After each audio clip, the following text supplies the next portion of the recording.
All right, the show everyone has really missed, even though you guys did an episode last week without me. But I know everyone's been dying to get me back on must see. I should note before we start. So Red, who was doing the show with us regularly, messaged me and said he kind of wanted to step away from the YouTube shows for a bit, and then he reached back out to me this week and said that he was actually willing to do the show if we needed him, and I wasn't really sure what to do, because I'd like to have a discussion with him about doing the show. I didn't want to do it this week. There's been a bunch of shit going on with me, with the show. I just didn't feel like doing it. So at some point, maybe next week, if he wants to do it still, we'll have him on and have a discussion. There's a whole bunch of weird shit where Red's always very nice and cool to me, and then he'll go on like DEC's show and Twitter and Discord and all this shit and kind of talk shit about me, but it's in a way that I don't know if he's real. I don't understand what it is. So I think we have to have a discussion about it maybe, but we'll figure it out. Maybe we'll do that next week. I just didn't feel like doing it this week. So we've got our boy Ned Snark on. What's going on, buddy? Not too much. Glad to be here. Thank you for having me. It's nice that we threw this together like 4 hours ago. Right. And we all got on minutes ago. So what are we talking? I don't know what this is. Right. What are we talking about? I think don't worry about it. I don't want to offend anybody, but I've never watched this show along with the rest of the world. Just BA and fucking BAC last week, and there goes Mike. I will continue our conversation with Ned. I think we did a pretty good pickup episode last week with the Game of Thrones stuff. Yep. I think it was good. I think, the three people who were in there watching it really enjoyed it. I think they really enjoyed it. But we were talking before the show about like the people who like Game of Thrones liked it. So obviously we'll tell Mike anytime he's out that we'll gladly talk about Game of Thrones when we have to, if we have to, right? So I don't know if Mike wants us to, but what I'll do right now is I kind of wanted to go through the Netflix top 5 with him because there's certain things in there that I wanted to talk about, but we're probably going to talk about, and this will probably get cut out and we'll just wait for Mike to get back. But I wanted to talk to you about the prequels a little bit. And that's kind of going to lead us right into the HBO Max talk. Yes. The prequels are supposed to come out specifically for HBO Max. Really? That's confirmed. So there he is. He's back. All right, dude. I just had to pretend. Going on for the last 5 minutes. Yeah, I just had to pretend like a good transition into HBO Max with Game of Thrones. I knew what I was talking about, and I never realized how much I needed you, Mike. Nicely done. We'll just cut that out if you need to. We'll work around that. What were you saying? Go ahead. I'm assuming. But no, Mike, I was just bringing up obviously our first news topic, HBO Max. You guys did touch on it a little bit on the show, I believe, right? Yeah. It's kind of been a disaster. It seems like there's nothing. Just from the naming of it, it's a disaster. Like there's nothing HBO. It's not an HBO property. Like if you get HBO Max, you assume it's Sopranos, Herb, Entourage, all that shit. But it's not that. Instead it's Friends and the Fresh Prince of Bel-Air. So from the naming of it, it's a disaster. Right. They can't get their new shows off the ground. It seems like because the Friends thing was a bomb. It didn't. It couldn't happen. So what's the story? So this is an AT&T product. AT&T owns this. So right off the bat, it's kind of like, I believe, kind of smoke and mirrors right up front for people. I mean, they see the HBO name, they expect it to be, HBO shows, and then you get Friends, there's some Nickelodeon shows they're going to do, some cartoon, like it's all over the place. Obviously, you mentioned timing. Timing couldn't have been worse for them. I mean, just to happen during this whole ordeal, they kind of rushed to get this thing out because everybody's home right now. But like the facts of the matter is, what's wrong with HBO Go and HBO Now? There's the idea that there's 3 of them makes no sense. That's part of the other problem is no one knows which one's which. HBO Go is if you have HBO, Mhm. you can just plug in your fucking subscription information Mhm. and you have HBO wherever. HBO Now is if you don't have HBO as part of your cable package, Yep. you can get HBO shows, and HBO Max is for people who don't watch HBO, I guess. Yeah, I guess that's a good. It's and this is my second, or I don't know what point I'm on right now, but like the price point. It's not like these are tiers of HBO. Like you get this with this, this with this, this with this, and it gets bigger with the price. This is fucking $14.99. That's the price of like the good subscription of It's Netflix. more than Netflix, right? Netflix. Netflix Yeah. is like Netflix. 13. Yeah. Yeah. And you're getting no original content other than the Friends flop. I was mentioning to Ned, they're thinking about putting Game of Thrones specific, the new prequel, specifically on HBO Max, and it kind of just seems like that's a petty offer, which I'm Right, yeah. surprised Game of Thrones would even consider doing that, being they're the property they are with HBO. Like I would tell them to go fuck themselves. Like honestly, It's been a like, disaster, but I think you're going to see a lot more of these until they get everything right because everyone's trying to do this. Like you don't hear shit about what is it, Peacock, the So NBC Peacock- one. Peacock's a different story Nope. because like how they released was, listen, Comcast users, we own NBC. Guess what? You all get it for free. People who don't have Comcast, boom, free month, and it's a low price point. And then look at the vast library of products they have. They have all of Universal and they have all of NBC. You know what I mean? It's endless, the content they have. It's just like HBO, listen, like you guys have the best content, but it's all somewhere else. Right. So back up for a second, John. Hang on. Okay. I have HBO Go. Okay. I've got it on my phones. I had an iPad. I had it on the iPad. My wife has it on her phone. We can't project it though onto our television. There's no way to project it. Like I can project YouTube from my phone to the TV in one tap of the screen. You should be able. Do you have like a Fire Stick or something? No, I don't have a Fire That's Stick. what you need. Okay. So, Something like that. so YouTube is Apple different. TV or whatever. YouTube is different Okay. because they basically have something that automatically connects it to your screen, no matter what kind of TV. Whereas Androids could usually do this with, like Mike said, if you have Chromecast or you have something where you can automatically. Apple is the only specific. Do you have an iPhone, I assume? Yes. And so Apple specifically limits that to only people who have Apple TV. So you have to own an Apple TV to be able to then stream anything that's on your phone to Apple TV. I would So say Red's biggest bargaining chip is that this show has now become explaining to an older gentleman how to use just how to use TVs. yeah. No, because I Welcome have to learn how to see. I have A guy and an old man, an attractive old man. I have wireless ATT Uverse, which they're no longer supporting, and I had that because I can't get the cable to where my wife wants the TV in the house, right? So, and it's actually been excellent, but it's become very expensive too. I'm like $275 for 1,000 HD channels I never use, but I've got like the full movie package, the full premium package. But AT&T has through Uverse, they've got their own It's basically their own stream app. Right. Okay. Right. But when they show, when they have I already have a subscription for through AT&T for HBO. Right.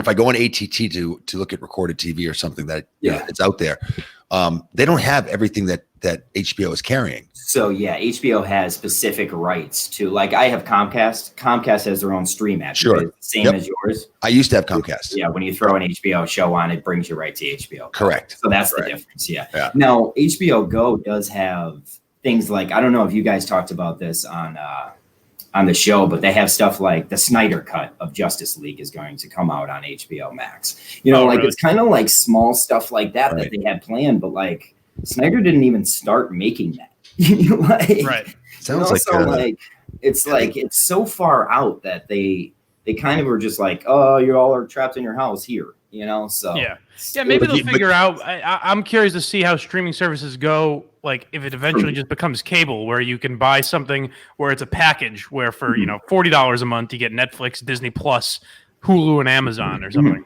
Well, the problem is the packages are garbage. They don't let you do an a la carte. That's the thing you really want. Right. Well, I used to work for a certain company that a certain pervert that is in our world works for. And, that was like, I was a salesman. That was one of our biggest things was. Where are the boys? Was selling to people was like, listen, you're going to go buy Netflix, buy Hulu, buy all these different streaming platforms, why not just pay for fucking reliable cable, package your net? You know, like I think streaming over the top is kind of outdoing itself right now. Granted, original content coming from them is unbelievable. Yeah. At this point. Speaking of which, what's the Netflix top 5 that we're looking at? So Netflix top 5. I think you're kind of going to be a little shocked by this one. I'm ready. Because there's some barn burners in here, and one of them is one we're going to talk about today. Number 1 is fucking Space Force, man. Is it really? No, people are checking it out, I guess. We'll get to that in a minute. Yeah, I guess like you have to check it out. So I think those numbers are obviously inflated. That got released this weekend, right? Yeah. I think so. Okay. Yep. All right. So Space Force is number 1. Coming in at number 2 is another piece of shit, the Jeffrey Epstein documentary. I haven't seen that yet. I actually like that. I didn't think it was bad. Yeah. Coming in at number 3 is new episodes of Fuller House, which will fall faster than really. The fact that Full House was ever a hit. You're about my age, John. Did you like that as a kid? Full House. It's a horrendous show. Like for anyone that loves the nostalgia of it, go back and watch Full House in its original form. Yeah, it was my kids an loved awful show. It's going back to watch Hey Dude or something like that. You're just right. What the fuck is this? Like these guys are drugs. The idea that every character had a catchphrase is just an abomination. I think it was just like your mom threw it on after school type shit, where you kind of just had that theme song in your head doing your fucking homework, and you're like, I think it's kind of one of those kind of things. But the new stuff sucks. I mean, it just sucks. Number 4, Sweet Magnolias. It's familiar. It kind of sounds like it's like a Southern love story. Like, it looks awful to me. I don't know. It's the most unappealing thing I've ever seen in my life. Although there is a hot redhead on the cover here. So I love me some redheads, but I'm just gonna pass on that. And then last but not least, and I don't know if Justin watched this show, but this is nerd shit. Avatar, The Last Airbender, the cartoon is on there. I fucking hated that show when I was growing up. I rewatched it recently. It's fucking great. It's really good. It's really well done. I'm sure it's great. Maybe we'll have to check that out for next week. It just goes in the private chat. Nope. Like that's when you know you're true. That's when you know you're true. So let's get right into Space Force. I guess. Let's get into our number 1 seat here. Space Force. I will say, here's my positive thing about Space Force. I guess I didn't think it was as bad as everyone. I didn't like it. I didn't have any interest in it. I gave it a real shot. I watched a few episodes of it. I laughed once, and maybe this was because he was dead. Like maybe this is the nostalgia of watching Fred Willard. But Fred Willard made me laugh pretty hard once when he was talking about how there are no more owls left on the world. I just thought that was funny. But there's nothing else really made me laugh. Steve Carell is doing a weird voice that I don't understand why he's doing. I said this on the show that it was like he was doing a Michael Scott character. Right. As if this were a show that Michael Scott wrote. Michael Scarn. Yes. Like it was like Christian Bale. Why does Batman talk like that? One of those kind of voices. Like why did But even worse, because there's a reason that Batman is talking like that. You know what I mean? He's at least disguising his voice. This guy, you're like, why? He's clearly doing a voice, and we don't know why.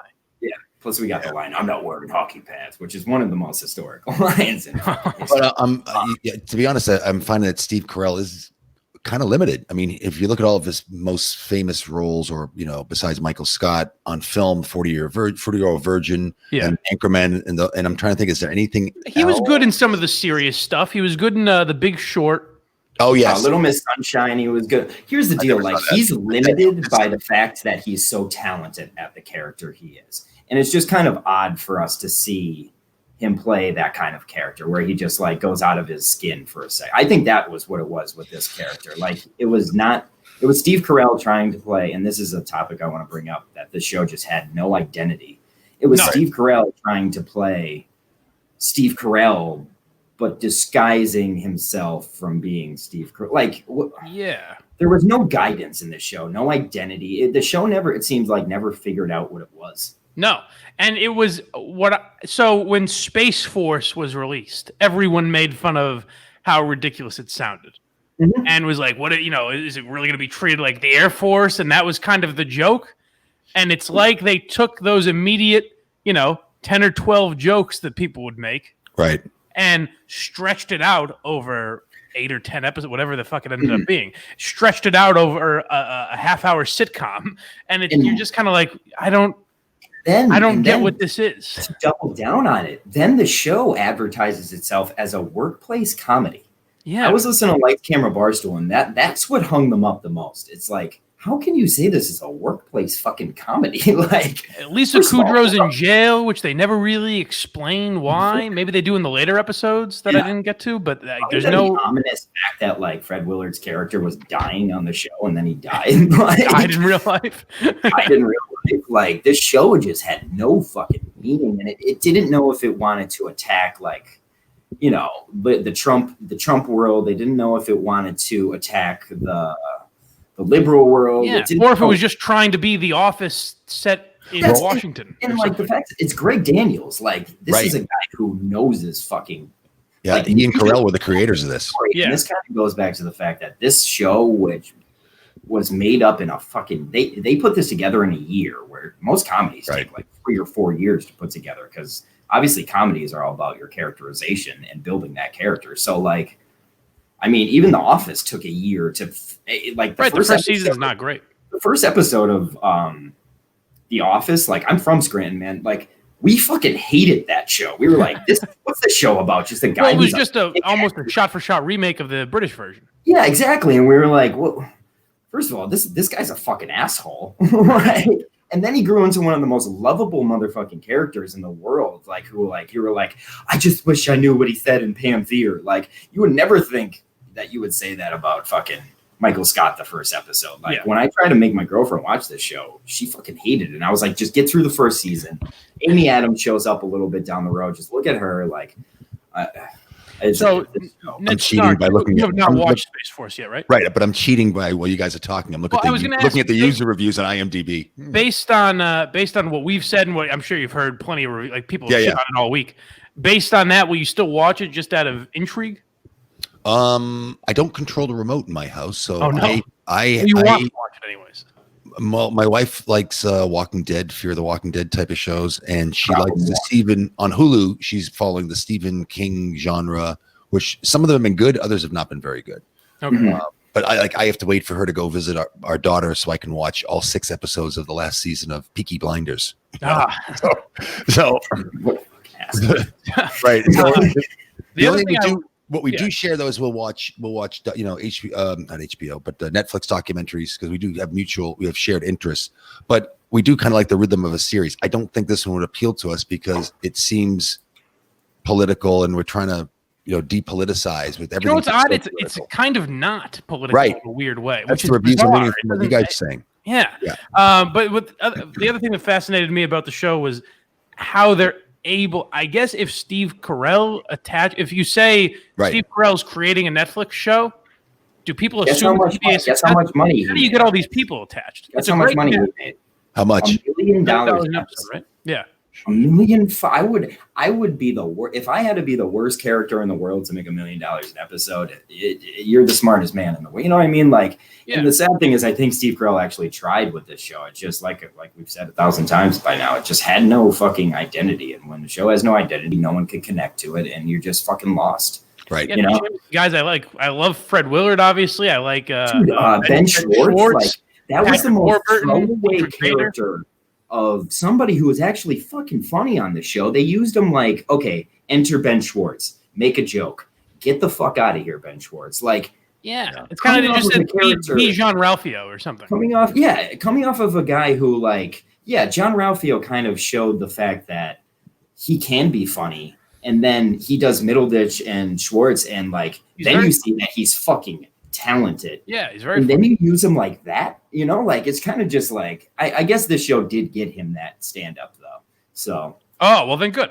That's one good thing that came out of it. He had an interview with KFC and Feidelberg, and he said that's basically what got him this improv stand up, which was, I mean, you mentioned this earlier. That was unbelievable. That was a great show. It's impressive that they can do that. If you don't like improv, I guess you wouldn't like it probably, but it's just impressive that they can do that. I don't even know if you don't like improv, you might still fucking like this. Like, it's Mike, how was Jimmy O Yang, my guy? Jimmy O Love Yang. him. Oh, Yeah, he plays Jin Yang in. yes, yeah. It's funny to hear. Silicon Valley, which I love. I didn't know he Silicon spoke. Valley. I didn't know he spoke non-broken English until I saw him. Oh no, his English. Come on, His English is perfect. His English is perfect. He grew up here. Yeah, no, I didn't realize. I didn't know who the actor was. But But he's a stand-up. He's a comedian. Is he really? Yep. I didn't know that. I'll have to check him out. Oh yeah. But yeah, he's funny in Silicon Valley, obviously. But in this, again, it's another. I don't know why I'm watching this character, and that was just most of them. It's like I don't know why they're here. It's like Lisa Kudrow. Like, what was the point of having Lisa Kudrow in that role? Right, and what's the point of having her in the first scene where she's like this dutiful wife, and all of a sudden she's in jail, and we don't know why, and it was just a disaster. Yeah. But the show that both you guys liked was Chernobyl, and it's like HBO. Ooh. I've always said this, even if you're not totally into the topic, there's not a show that I can think of that's been on HBO that you can really bash and say is horribly done. No.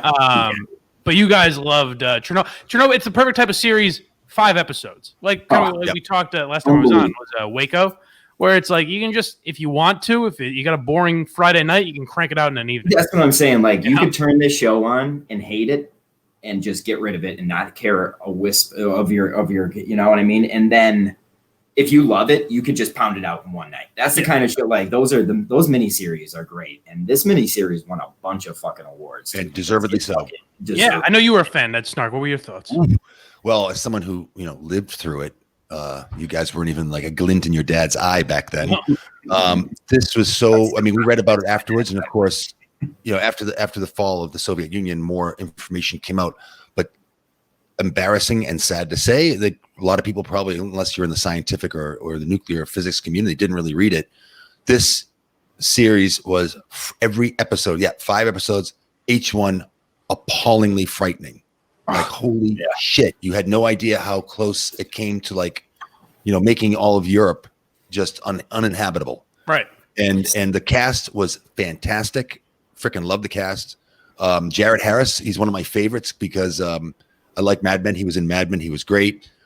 Everything he's in, he's great. And he's in this case, who's Jared Harris, the main character? The main character, the scientist who hangs himself in the beginning. Okay. Yeah. So and then they he's tell his also story. in he's in what's it called? Sherlock Holmes in those movies too. He's great, dude. He killed his father was Richard Harris, one of my favorite actors of all time as well. The first Dumbledore for you guys, for your youngsters. Really? I didn't know that. Yeah.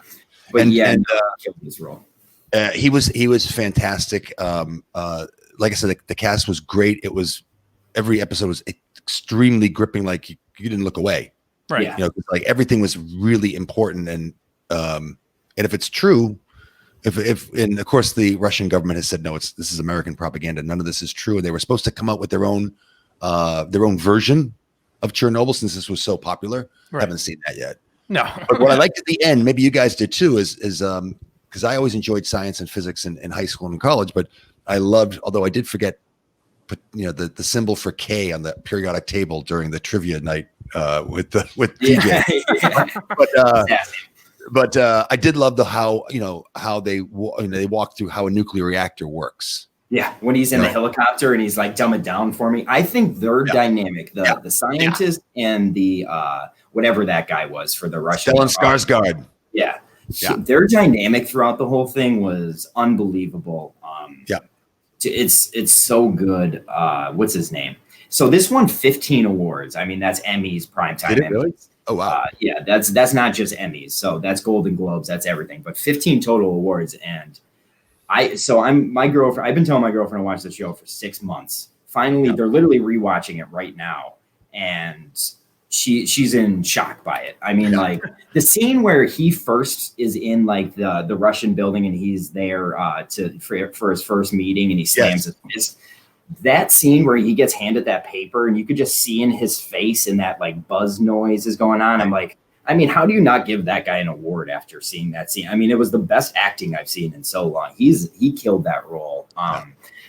the story itself, like the slow buildup of the fact that like it's all them just trying to figure out what happened, and they kind of disguise that the whole time too. I think that was another great part. It's the perfect show for the stage of quarantine that we're at, because you don't want to get into a long series right now, because I think we're starting to go back outside. True. So that's like a night or a weekend. Maybe you can bang out Chernobyl. Sure. And you know do you know who wrote this series? Who? So I guess the guy that wrote this also wrote, his prior credits were some of the scary movie films. The Hangover, the Hangover, but not Hangover 1. He wrote the Hangover 2 and 3. Yeah. Well, he's one of the guys, like the main director from Old School and Hangover. He's one of his guys. Like he's right. It's just weird to make that kind of a jump to this sort of a show. Oh, it's so serious. And the other thing is some of the characters are like fictional. So I was nervous about that, but they didn't do it. Luckily, they didn't do it in a way like we talk about like Patriots Day, where Mark Wahlberg's this superhero. They do it in a way that kind of helps tell the story in a way that like we can't know exactly what happened. But this is right. I didn't know which characters were made up and which ones were real. I assumed like at the end of the show, they kind of went through each character and said what actually happened to them.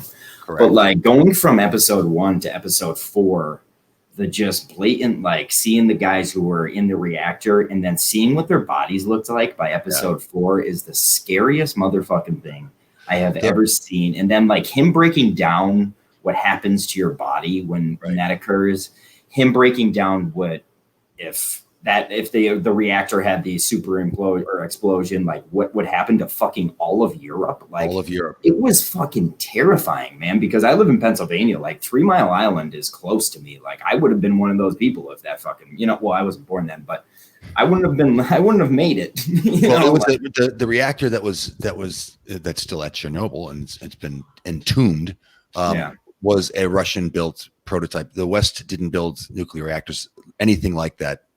At the time, they now, of course, build very safe, small nuclear reactors that emit no waste.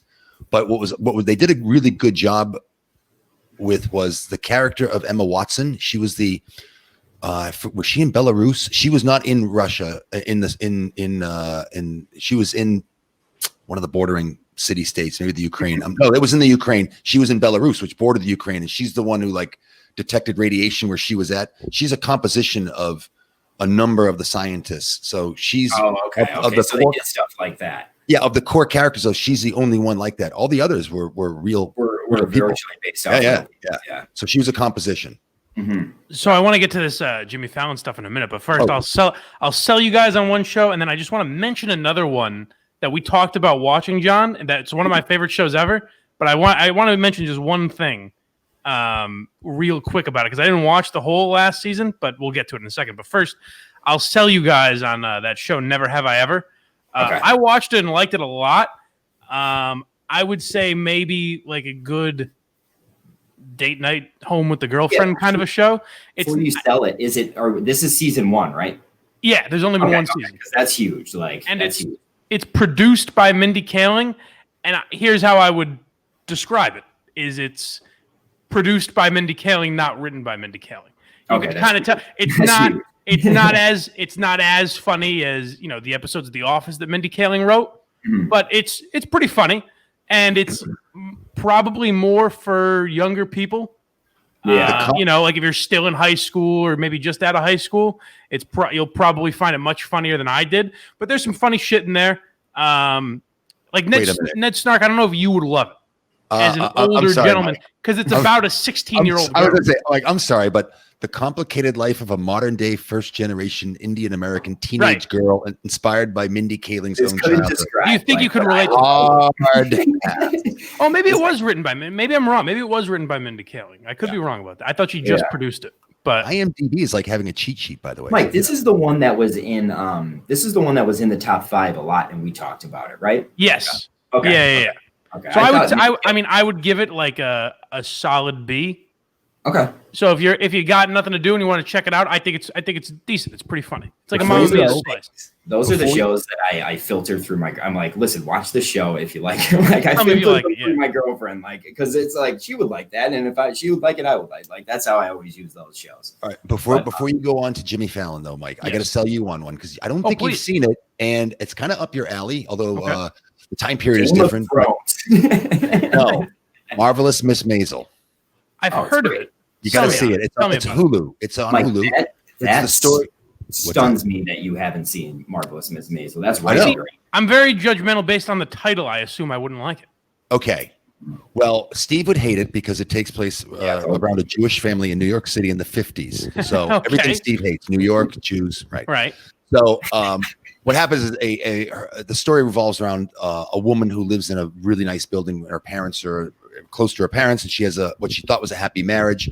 The husband wants to be a stand-up comedian, and he bombs. And then it turns out she finds out that he's stealing bits. Ooh. So it takes place in the mid 50s. So then he leaves her, and she, in a drunken rage, goes into the club where he was performing, and she does an improv stand-up routine, half drunk, and it lights the group on the audience on fire. The manager or one of the promoters of the club discovers her that she's got something, and that's the story of her, dual life as a wife or an ex-wife, struggling on her own, raising a kid or two kids, and trying to become a stand-up I would comedian. like this. Yeah, I have to watch Really it. like it. No one's ever told me the it's- plot. I've heard Yeah, the it's title, a- but It's Great perfect because cast, it's well like, written. It deals with stand up. It deals with the fact that a woman wasn't supposed to be doing the shit this girl was Right. doing. well, let's. Should we give that a review next week, maybe? Gio? Yeah, let's do that. I think. All right, Marvelous Miss Maisel next week. I'm a huge fan. And All then right. what season are they on of that? I think 3. it's 3. Yeah. So All right, it's, awesome. and Mike, it's an easy watch because it's fucking great. Cool. Hopefully, I'll fly through yeah. it. And then the Yeah. only other thing I wanted to mention real quick before I get to this Fallon fucking atrocity is Brock. We planned on watching Brockmire a couple weeks ago, which is one of the best comedy, like one of my favorite comedies ever. Honestly, I think And- Jim and Brockmire is one of the best TV characters, maybe at least Yeah. comedy that I've seen. I think he's hilarious. And so unknown. Like no one knows It's, about. it's him. awesome. You don't hear that show Originally is talked that. about, which is a shame. But What, So I what get- network is it on? Because I've seen it and I like it. I missed the last season. AMC or who? IFC. No, IFC. IFC. That's it. Yeah. Boom. Yes. Yes. So you said you missed the last season, Ned. I haven't seen the last season. I've seen Don't. the first 2 seasons. Really? So here's what I need from anyone watching this show. Tweet at me. Let me know if if season 5, I think if the final season changes after the first episode, because I could only get through the first. I could not do another episode. What happened? What they do in the final season is Isn't an it like abomination. Isn't It in doesn't the make any future? fucking sense. No. No. Okay. I thought. Oh, yes, it I've is. heard bad Oh. reviews. Oh yes, it is. Oh, it Okay, is. Oh, okay. sorry. I thought you Yeah, meant yeah, the yeah. series Oh, itself. the show. Oh, yeah. No, Ned. No, don't worry about it, buddy. There Yeah. 4 seasons. You're correct. Yeah. It take place in present time. Right. Then, out of nowhere, the next season jumps. I forget, like 20 years or something. Should be dead. Yeah, right. Exactly. Hank Jumps Azaria is like 20 my years. age. you know? Hank Azaria is the only character of the original cast in it. Mhm. All of a sudden, he's got an Asian daughter who's going off to college, and he's becoming the commissioner of baseball. Oh, And What? the world, I assume this was written long before coronavirus, but it just happens to be that like the world is ending due to some pandemic. It doesn't make any fucking sense. So what I need is if you watch Brockmire season 5, tweet at me and let me know if there's like a practical joke that I'm missing that if I get through it, I'll Yeah. be in on it, Is there, because it's the worst. It's the worst thing I've seen done on TV, I think. there is no bigger risk, and I think only one show has ever semi pulled this off than like last season, just jumping 20 years into the future.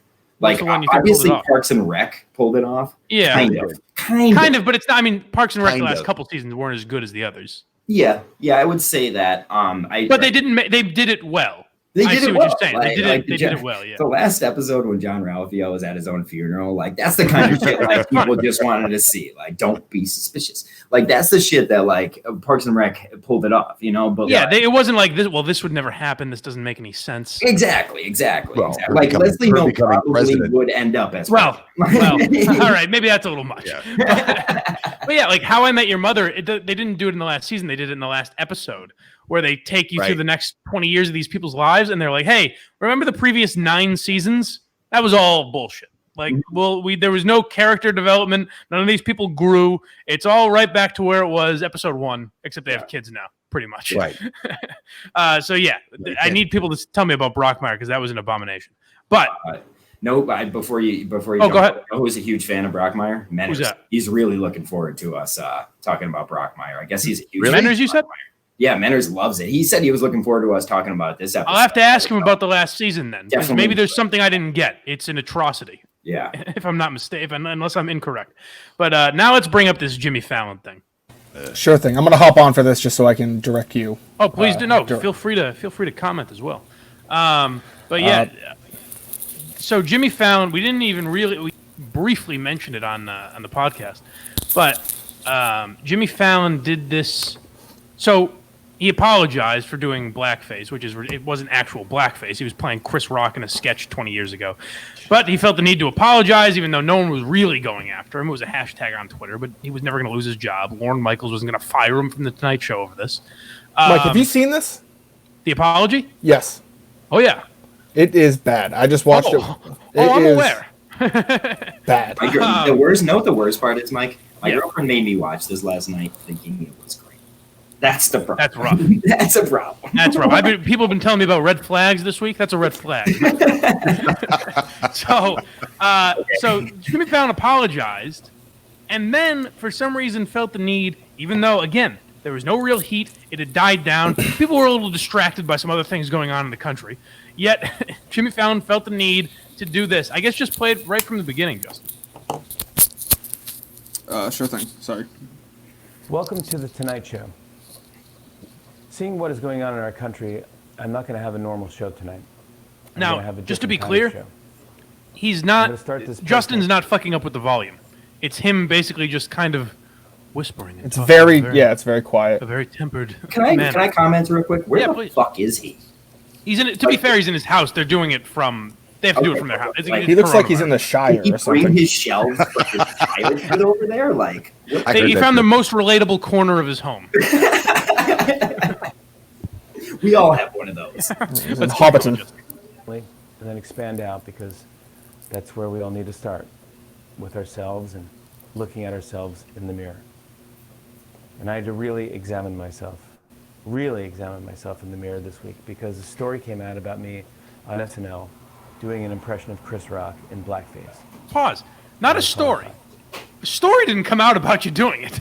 Right. You did it 20 years ago, and people laughed, and it was greenlit by Saturday Night Live and NBC. It wasn't like they didn't catch you doing anything, Jimmy Fallon. You don't have some sick, maybe you do, but as far as I know, you don't have some perversion where you dress up like Chris Rock and they finally caught you doing it. And then he goes, I was made aware of the fact I did. Like, what the fuck are you talking about? He was in a bro? haze. To be Like, fair, he was in a blackout. he was probably blackout drunk when he was doing this. He was on Oh yeah, Saturday Night there's Live. some rumors about Fallon, I guess. Yeah, He's oh, a bit yeah. of Oh, yeah. a fall down drunk. Let's but just let's keep So then, going. what's the motivation behind go ahead. this? Twitter Why would you do applause? this? Twitter applause, I guess. well, he asked some very good questions in it, and we'll get Oh, there. I can't wait. Oh, But yeah, sure. to answer your question, Not that's Snark. distracted. I guess the reason to do it is because they live in this bubble where, here's what it is. It's if like the heat I was getting over the Alba situation. If I told Alba that if I lived in such a bubble that I thought this was the world, and I felt like Alba needed to put out, which Kirk would probably like this, but if I felt Alba should put out like a public statement about this, Oh, my it's like, God. all right, fucking relax. Like, it's not that big an issue. Like, Yeah. please fucking relax. Yeah. So let's see what Jimmy has to say. People were trying to cancel me or cancel the show, which is scary enough. But the thing that haunted me the most was, Haunted. how do I say I love this person? I respect What person? this guy more than I Chris respect Rock. most humans. I'm not a racist. I don't feel this way. Instead, How did- so does he think Robert Downey Jr. is a racist? I don't Just understand. stay quiet and to not say anything. And that's the advice, because we're all afraid. And I took it from him. I took the advice, and I thought, God, I'm going to do this wrong. You're right. I'm going to say something. He keeps looking over to his teleprompter too, if you can tell. That's what killed me. But, Of but course, I don't- did I he, don't- is he saying that he spoke to Chris Rock and Chris Rock told him to do about it. this? So when it originally realized- aired, he spoke to Chris Rock and said, or Chris Rock said, "I would." Chris love- Rock told him to do the sketch. Chris Rock said, "I would love for you to do that. It would be fucking hilarious." So then At why? that point, That's why you gonna do it. 20 years later, should you ever have to say sorry for Of fucking course not. You shouldn't even have to explain Jesus yourself. Christ. If Chris Rock told you could do it. Yeah. Yeah, Like- and you know what? You know what? This is Fuck revolting. that. If Chris Rock didn't say you could do it, you're playing him in a sketch in a thing that was fine 20 years ago. Right. Uh-huh. Chris Rock understands that. Yeah. You know, there's no reason. I guess. Mike's about to get Megyn Kelly'd. I guess unless Chris Rock was offended. But even then, 20 years later, it's like, why didn't you comment when it was on national television? Right. On one Right. of the biggest Right. shows that's Right. ever existed. Justin, do you think we should keep playing or should we skip ahead? I think we should skip ahead to some of the cuts I have. Quick comment: no one wears a cardigan and button down better than Jimmy Fallon. Period. Well, listen, Fucking that's, period. that's very sorry attire. That's This apologetic is attire. this is the first That's clip I. Mr. Rogers attire. Yes. Like you can't look bad in a cardigan. Like And What do you got, then I Justin? started to do was talk to some experts, some of which are here tonight and this week, and I realized that the silence is the biggest crime that white guys like me and the rest of us are doing. God. Staying Oh my silent. God. We need to say Again, something. to use myself as the example, if for comedy's sake, Kirk would do this, but it's like if we were being serious and brought in like relationship experts to talk to me. Maybe I'm not using a perfect example, but you get what I'm saying? It's like taking this minor situation and Well, you do blowing realize it up, it's blowing kind it of up like- into this gigantic thing that nobody cared about. It's For making his own- reality TV out of reality, like where The Bachelor would make somebody do. You know, like something like that is. Well- look at it like. You look at everything that's gone on this past week, and everyone was like, "Well, yeah, I mean, George Floyd's dead, but the worst thing is Jimmy Fallon is silent about this thing that happened 20 years ago, and everyone Right. knew about it. That's the worst crime." And this was, am I wrong, or this is before George Floyd? No, it was. This is Yeah. like, Yeah. This is about a week and a half ago, right? well, Yeah. it said it came out on YouTube 2 days ago, so I don't know. No, the apology. I'm saying the incident. The Like, incident Oh, yeah. finding- with him getting called out. Yes, yeah. yes. Yeah, that was like a week and a half ago. So that There's no reason to even relate it to George Floyd. It happened 20 years ago. Yeah. Right. This Go is ahead, this Joe. is someone showing contrition that they don't Never really need to be feel, shown. and Yeah. never, exactly. It is unwarranted. And then to double down, he's like, "Let me bring in a prominent black." So he brings in the president of the NAACP, Derek Johnson, and these are just some of. But I personally Jesus I want to know how I can do better and take responsibility for how I act both consciously and unconsciously. And so we've talked about this. I've talked to you. Thank you very much about my mistakes I've made in the past, and I want to move forward and going forward. I want to work on being a better ally. But he doesn't want to move forward. Oh my god. You know, we are all born flawed. And then that guy speaks. You know a what? little Else, you know the other thing. Oh, I sorry. like the to cut you off. goatee though. The other thing He's is pretty most good. of Jimmy Fallon's audience that's watching that live is probably like, wait, what did he do? Yeah. They probably don't know. I imagine the crowd that's still watching the Tonight Show live on NBC is not the most in touch group. Like they still laugh Hey, at you half talk about my monologue. demographic. Yeah, but they're probably like, what is he? I don't understand. What's happening here? Is this a bit? I don't get it. When did Justin Timberlake come out? I think it's funny the entire time when I was watching this too, like little banners came up that like suggested Jimmy Fallon plays beer pong with Emma Watson, and it's like I know from running the YouTube page that someone had to put that in there. Those just don't pop up during the video. Like someone put, okay, 7 minutes in, see if people want to do beer pong. This is another good quote. Not allow demagogues sitting in particular seats to drive a wedge between communities. I've heard that term anti-racist now. It's like kind of a buzzword now on Twitter. See does what it says right there. What does it mean? The Tonight Show. anti-racist? There you go. What does it Exactly. mean that What do you actually think it fighting could against- possibly mean, Jimmy This is a Fallon? promo for the show. Well, so anti. Well, you know who we need? We need what's her name? Gina would We explain. need Gina to explain. Gina. So racist is a word that has many meanings. But when you put anti in front of it, It could probably mean that. It's like I think it would be hilarious if this is like Jimmy Fallon just finding out about racism. Like this guy's just addressing every single thing that's like gone on in the past. He's like, and slavery, and Jimmy Fallon's like, slavery, and he's like, his mind is just blown. But there's one more clip that is. You're right, though. We do need Gina for this. Want to get engaged and be a volunteer, it's all there. NAACP.org. We need your support so we can make democracy work for everyone. I want to work with you, Derek, and the NAACP. So, if you don't mind, I'd like to check in with you every couple months just to see. He's almost laughing when he says that. Be doing to help. Is that okay? I'm looking forward to it. Is that Give me a okay? historical note. The civil rights movement was anchored by some entertainers, and it was Harry Belafonte, it was Frank Sidney Sinatra. Poitier, and it was Dick Gregory, and they reached across the aisle and they went and got Bob Dylan, and they went and got Marlon Brando. Yeah. Well, anyway, I just thought that Just cool. let me ask you this. Frank Sinatra was a big one. He's getting a bad shake.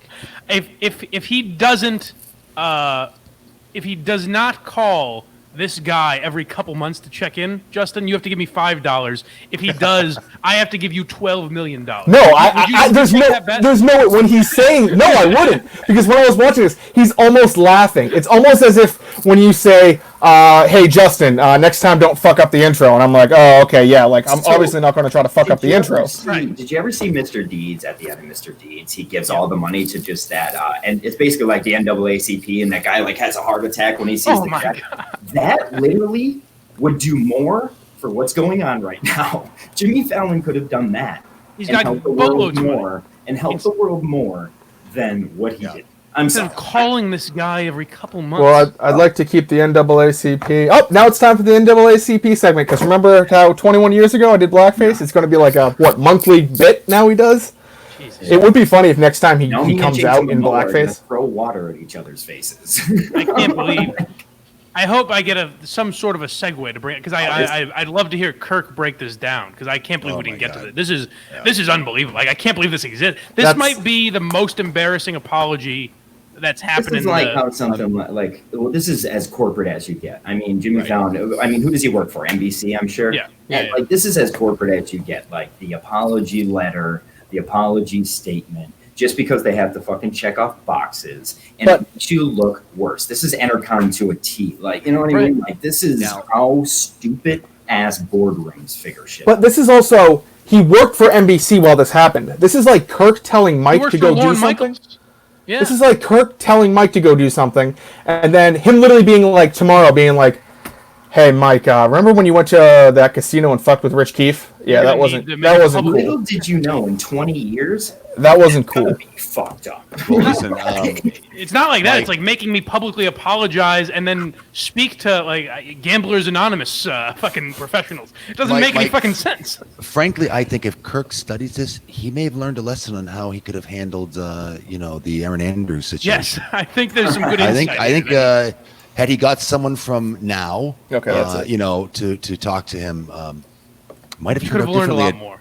He still might be at Intercom today. For sure. That's it for the All right. what I Thank you, posted. Justin. God, Thank you very much. Jesus. All right, boys. Thank you very much. Ned Snark, thank you for coming on in such a short notice. We threw this together fun. last minute. I'll tell you one thing. Didn't come up with He's definitely more handsome than Ned Red. Well, I mean, come on. It's tough to compete with. All right, boys. Thanks so much, and we'll talk to you next week.